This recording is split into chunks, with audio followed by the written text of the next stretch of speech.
بسم الله الرحمن الرحيم الحمد لله وكفى والصلاة والسلام على الحبيب المصطفى صلى الله عليه وعلى آله وسلم تسليما كثيرا.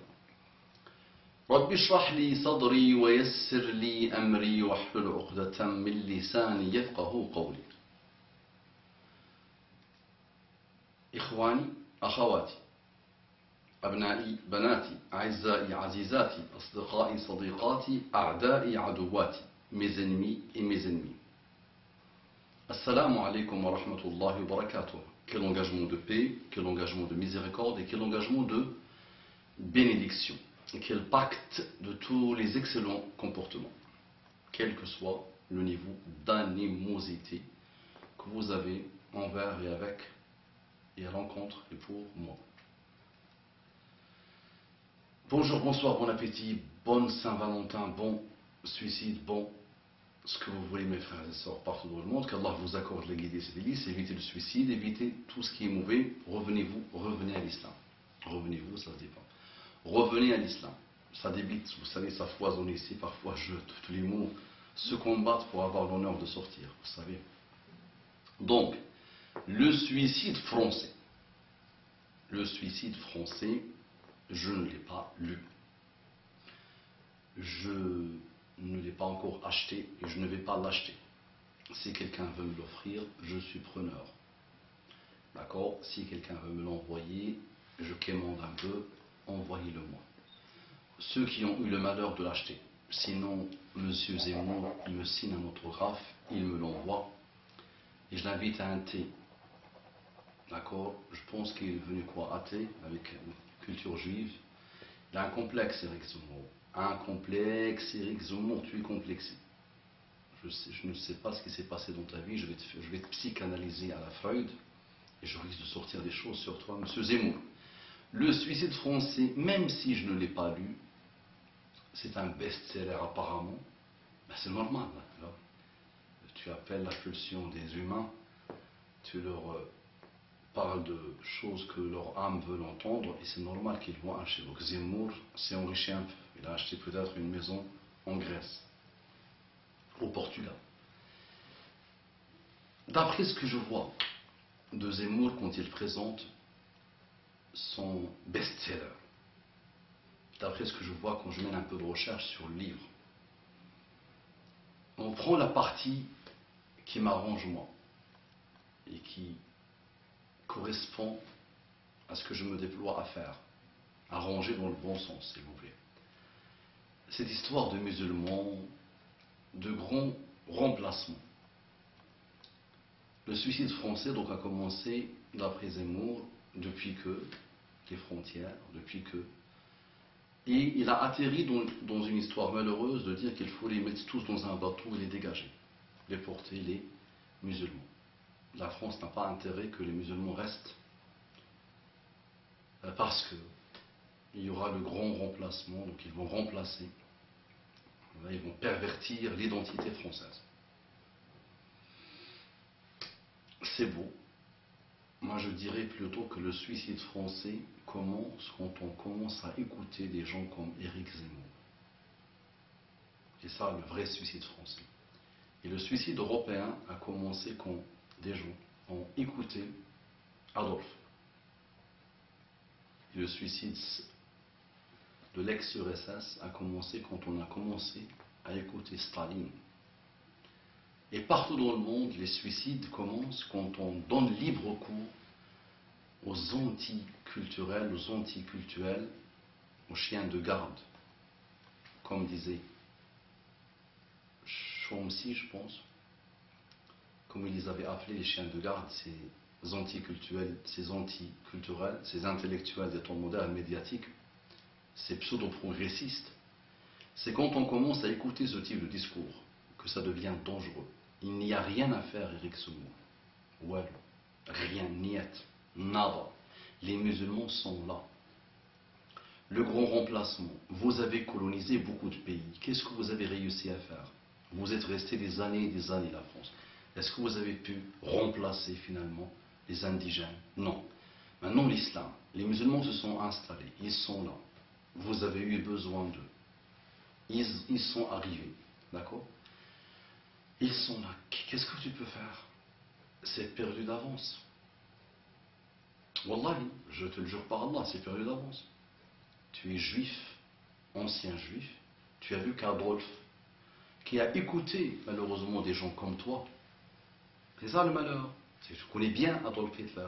Adolf Hitler, dans sa jeunesse, il a lu, quand il s'est trouvé presque SDF, il a lu un clochard, il a lu ces thèses-là, ce type de thèses-là. Donc il a bu ça, d'accord? Et tu as vu ce qu'il a voulu faire aux juifs. Tu es un ancien juif, de culture juive, tu es un athée de culture juive, et tu as vu ce qu'il a fait, Hitler. Ce qu'il a essayé de faire. Et malgré tout ce qu'il a essayé de faire, Israël a pu exister. Le monde s'est racheté avec Israël et lui a donné un cadeau. Tu vois la puissance de frappe de Hitler à l'époque, mais il n'a pas pu exterminer les Juifs. Donc, tu les mets dans un bateau, tu les jettes dans la mer, ou tu les envoies au bled, en Algérie, ou en Tunisie, ou au Maroc, ou en Mauritanie, ou en Libye. Mais non, ça ne marche pas. Ils sont là, ils sont ancrés ici. Ils sont enracinés ici.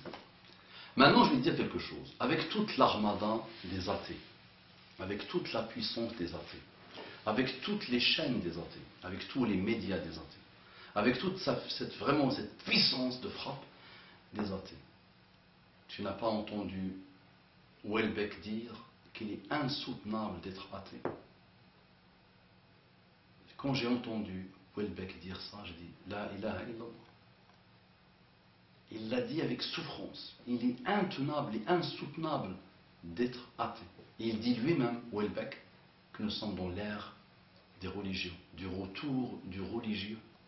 Même Onfray, Michel Onfray, l'autre jour j'étais dans une librairie, et je vois que c'est le retour de la religion, et il faut que les athées développent une autre manière de faire, deviennent sexy, les athées. Parce que la religion revient. D'accord? Et la religion islamique revient. Vous avez fait des émissions sur le bouddhisme, vous parlez du bouddhisme, le bouddhisme à la mode. Quel bouddhisme? Le nirvana total, tu vois, tu voles. Ils sont gentils, il n'y a rien. Mais voilà, ils sont où les bouddhistes? Par contre, les musulmans, quel que soit le combat que vous menez, ils s'installent. Tu t'es pas posé la question pourquoi? Pourquoi des gens dont le fin fond de la France, qui n'ont presque jamais côtoyé des musulmans, deviennent musulmans? Comment? Comment des femmes qui entendent à longueur de journée les femmes soumises, les femmes qui subissent, les musulmans n'ont pas de personnalité, le blabla, et la statistique dit que les reconversions de femmes sont supérieures aux reconversions des hommes. D'accord? Donc le suicide français, s'il te plaît, monsieur Zemmour et ceux qui l'écoutent, et le suicide de l'Europe qui a fait plus de 55 millions de morts, est dû malheureusement à ce type de thèse. Ce sont des thèses malheureuses, destructrices. Il n'y a rien à faire. Donc soit on s'assoit autour d'une table et on dit voilà l'avenir, un avenir basé sur le respect, la paix et la tolérance, et que chacun prend le meilleur de l'autre. D'accord? Les Français sont dans mon Sahara. Nous les aimons, nous les respectons. Depuis que je me rappelle de la vie, on recevait chez nous des non-musulmans. Et on les respectait, ils nous respectent. Ils nous respectent, on les respecte. D'accord? Dans le fin fond du Sahara, tu vois plus de Chinois que de Sahraouis. Depuis très longtemps en plus. Et nous les aimons, nous les respectons. Jamais il y a eu de problème. Jamais. Jamais. Ça, je te parle à M. Zemmour d'il y a 30 ans. 30-35 ans. On voyait plus de Chinois que de Sahraouis. Dans une ville spéciale de Sahara. Respect total. D'accord? Mais Zemmour, toi, tu as eu une cassure, tu as eu une déchirure. Il faut que je te mette sur le divan et que je t'écoute. Parle. Que s'est-il passé? Qu'est-ce qu'ils t'ont fait ces musulmans? D'accord? Donc arrête, s'il te plaît, d'appeler, de faire appel aux pulsions sataniques des Français. Et ne les perturbe pas. Breivik qui a tué des gens, il a pris il a tué, il a massacré, il a fait exploser, après il est parti tuer des gens innocents. C'est sur ce type de thèse que tu développes et que tu as piqué chez d'autres. Tu n'as pas inventé l'eau chaude. Tu piques des saletés, des poubelles que tu sors. D'accord? Au rabia, le grand remplacement, et ces pourritures-là que tu nous sors à chaque fois. D'accord? Et tu joues avec. Et que tu vulgarises pour les médias qui t'aiment beaucoup. Les médias jouent avec le feu. Wallah, on joue avec le feu. Ça joue avec le feu. Parce que la différence des juifs qui ont subi l'acharnement de pas mal de pays à l'époque, les musulmans, je pense que tu les connais un tout petit peu. D'accord? Tout petit peu, attention, ne se laisse pas faire. On ne veut pas, attention, dangereux, danger total. Il ne faut pas faire ça. Ce n'est pas un pays qui va. Bon. La Bosnie, ce n'est pas un pays qui est parti. C'est des gens de partout dans le monde. Donc là, on embrase la France, on la détruit avec ça. D'accord? Tu veux les mettre dans un bateau, tu les jettes. Essaye de faire ça. Donc c'est pas. Il n'y a aucun intérêt de faire ça. C'est vraiment très dangereux. Très très dangereux. Déjà la Syrie, ça nous crée des malheurs sans limite. Imagine, tu veux jouer à mettre les musulmans dans un bateau et tu les jettes. C'est la folie. Wallah, c'est la folie. Tu ne te rends même pas compte de ce que tu fais. Il y a 4 ou 5 comme toi, Eric Zemmour en France, là, qui ne se rendent même pas compte de ce qu'ils font. Donc je te mets en garde contre toi-même. C'est toi le suicide français. Eric Zemmour, c'est toi le suicide français. Remets-toi en cause. D'accord? Avec ton sourire et ton rire de renard. Tu vois, monsieur Zemmour, hein, il va m'attaquer pour diffamation. Non, je retire. Avec ton sourire de quoi? De nounours. Ça marche. Que Dieu te bénisse, mon ami Zemmour. À la prochaine. Salam alaikum wa rahmatullahi wa barakatuh.